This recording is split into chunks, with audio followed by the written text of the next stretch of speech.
Assalamualaikum warahmatullahi wabarakatuh.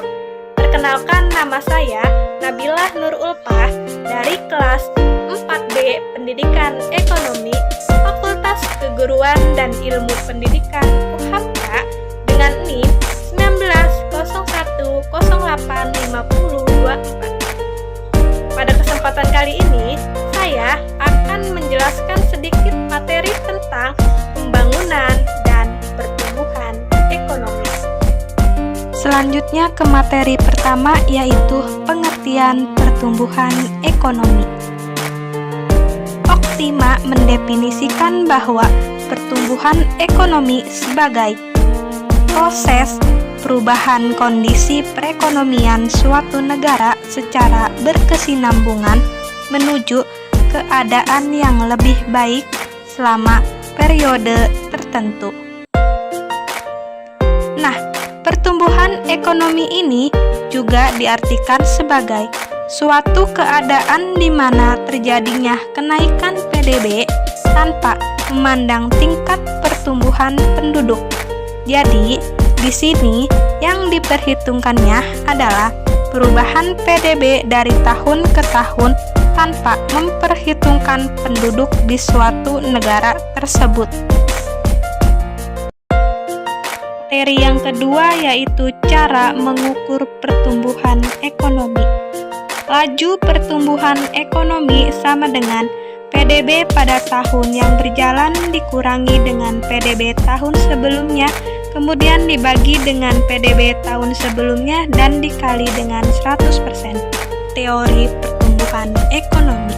Teori pertumbuhan ekonomi itu sendiri dibagi menjadi 5. Yang pertama, aliran klasik. Kedua, aliran Cartman. Ketiga, aliran Schumpeter.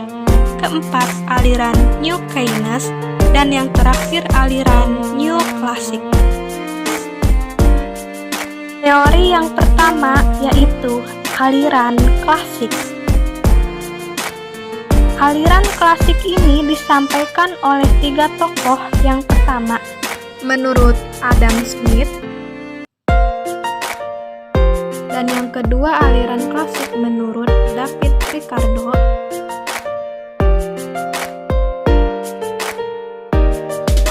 Dan yang terakhir menurut Thomas R. Malthus.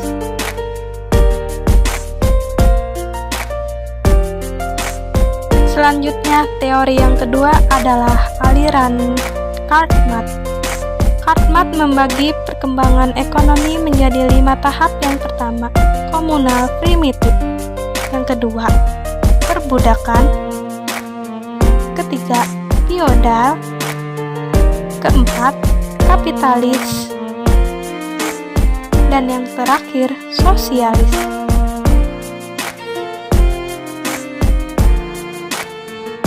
Selanjutnya adalah aliran Schumpeter. Schumpeter menyatakan bahwa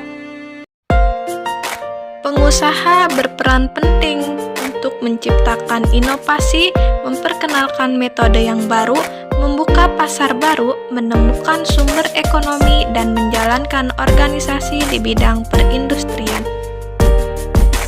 Pertumbuhan ekonomi yang keempat adalah aliran New Keynes, diperkenalkan oleh Keynes dan diperluas oleh Hartdomer.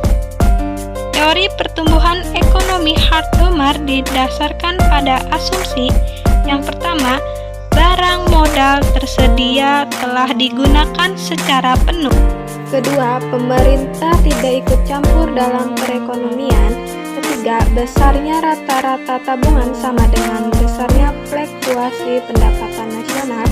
Keempat, perbandingan barang modal dengan pendapatan dianggap tetap. Selanjutnya yang kelima yaitu tingkat harga umum tetap, dan yang terakhir tingkat bunga tetap. Yang terakhir adalah aliran neoklasik. Disebut neoklasik karena menggantikan teori klasik sebelumnya. Aliran neoklasik menyatakan bahwa pertumbuhan ekonomi ditandai dengan adanya akumulasi modal, perkembangan berlangsung secara berangsur-angsur. Perkembangan ekonomi adalah proses yang harmonis dan bertambah sedikit demi sedikit optimis terhadap perkembangan ekonomi dan adanya aspek internasional dalam perkembangan ekonomi. Materi selanjutnya yaitu pembangunan ekonomi. Apakah kalian tahu apa itu pembangunan ekonomi? Pembangunan ekonomi adalah suatu proses yang bertujuan untuk memulihkan pendapatan per kapita dalam jangka panjang disertai dengan pemulihan struktur ekonomi dan perkembangan iptek. Untuk lebih jelasnya, perhatikan perbedaan pembangunan dan pertumbuhan ekonomi. Pertumbuhan ekonomi adalah kenaikan PDB dari tahun ke tahun tidak memperhatikan persentase pertumbuhan penduduk, sedangkan pembangunan kenaikan PDB dari tahun ke tahun lebih besar daripada persentase kenaikan penduduk. Pertumbuhan tidak disertai dengan perubahan struktur ekonomi dan perkembangan iptek, sedangkan pembangunan disertai perubahan struktur ekonomi dan pertumbuhan menekankan peningkatan pendapatan per kapita, sedangkan pembangunan menekankan pendapatan kemakmuran. Pembangunan ekonomi juga harus direncanakan, maka muncullah istilah perencanaan pembangunan. Adalah upaya pemerintah dalam mengkoordinasikan kebijakan untuk mencapai tujuan perekonomian nasional. Di sini ada program perencanaan pembangunan.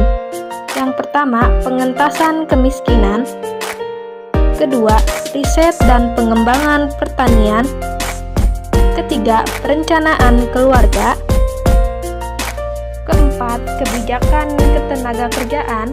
Dan selanjutnya yang terakhir, meningkatkan kemajuan teknologi lokal.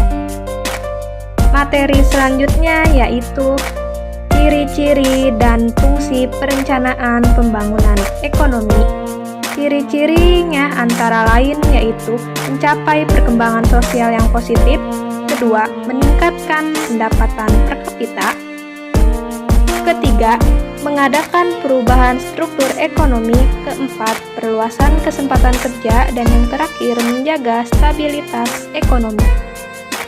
Sedangkan fungsi perencanaan pembangunan ekonomi antara lain pedoman pelaksanaan kegiatan pembangunan, perkiraan potensi, prospek, hambatan, serta resiko yang mungkin timbul dalam pembangunan, kesempatan untuk memilih yang terbaik, penyusun skala prioritas, dan yang terakhir, standar pengawasan dan evaluasi.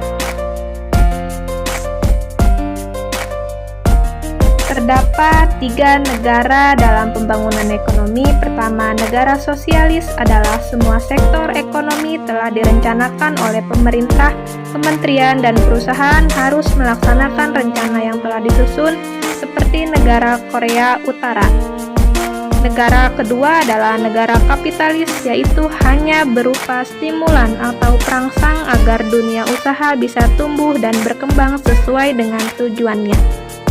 Dan yang terakhir adalah negara berkembang. Negara berkembang yaitu kelangkaan sumber daya manusia yang ahli untuk menyusun perencanaan, rekaman data, dan lembaga kurang memadai.